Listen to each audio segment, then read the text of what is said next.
ফাইন্না মাআল উসরি ইউসরান ইন্না মাআল উসরি ইউসরা। আল্লাহ পাক বলেন, জেনে রাখো দুঃখ এবং কষ্টের সাথে রয়েছে সুযোগ আর সুবিধা, আর অসচ্ছলতার সাথে রয়েছে উদার সচ্ছলতা। জোরে কোন সুবহানাল্লাহ। কাজে ভয় পাওয়ার কারণ নাই, হতাশ হওয়ার কারণ নাই। মন আশায় বুক বেঁধে রাখো। গুনাহ করেছো, হতাশ হয়ো না। যুবকদের গুনাহ করা স্বাভাবিক। ইউনিভার্সিটির ছাত্র, কলেজের ছাত্র, প্রফেসর, শিক্ষক, অফিসার ঘুষ খেয়েছেন, জিনা করা হয়েছে, মদ খাওয়া হয়েছে, মিথ্যা কথা বলা হয়েছে, যাই কিছু করেন না কেন ভয় পাওয়ার কারণ নাই, নিরাশ হওয়ার কোনো দরকার নাই। আল্লাহ পাক ডেকে বলেছেন, কুল ইয়া ইবাদিয়াল্লাযীনা আসরাফু আলা আনফুসিহিম লা তাকনাতু মির রাহমাতিল্লাহ।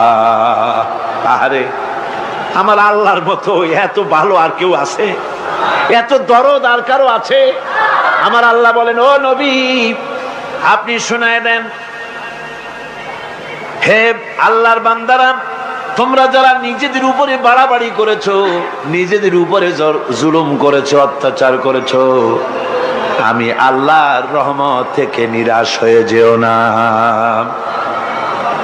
মানুষ যদি অপরাধ করে, বাপের সাথে অপরাধ করেছে, মায়ের সাথে অপরাধ করেছে, মা বাবা সন্তানের চাইতে এত বড় কল্যাণকামী তো আর কেউ নাই, কিন্তু মা বাবা কোনোদিন বলে না আয় আমার ছেলে তোরে মাফ করে দেই, এরকম বলে নাকি?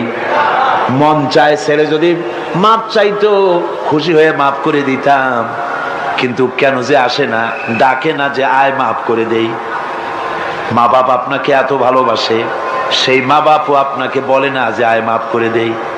আমার আল্লাহ হচ্ছেন এমন আল্লাহ, আল্লাহ রাব্বুল আলামিন ডাকেন, এ বান্দা খুন করেছিস ফিরে আয়, জিনা করেছিস ফিরে আয়, হত্যা করেছিস ফিরে আয়, চুরি করেছিস ফিরে আয়, কুফরি করেছিস ফিরে আয়, সুদ খেয়েছিস, ঘুষ খেয়েছিস, মদ খেয়েছিস ফিরে আয়, এসে আমার দরবারে চোখের পানি ফেল, আমার দরবারে কাঁদাকাটি কর।